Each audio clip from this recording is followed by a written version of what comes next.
1 Corinthians chapter 8 verse 6 says, are you still with me?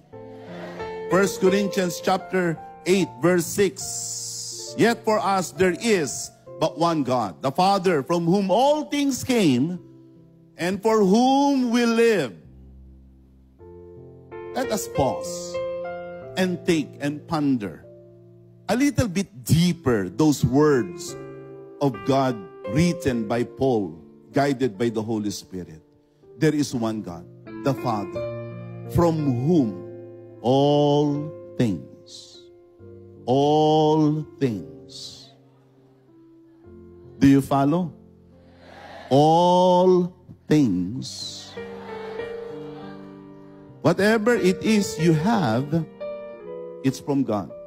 And let me add also, whatever it is that you are yet to receive is going to come from God. All things came, and for whom we live, Jesus Christ, through whom all things came, and through whom we live.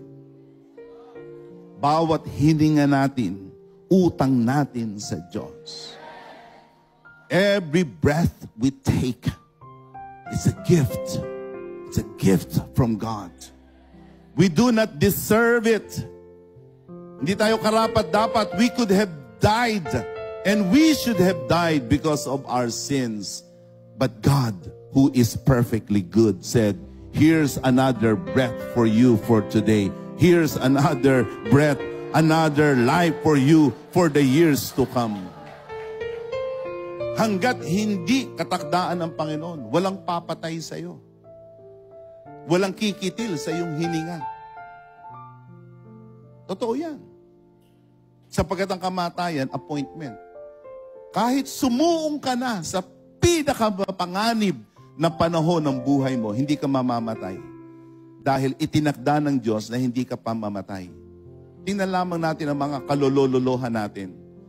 Sa dami ng bala na kanilang hinarap nung Second World War, buhay pa.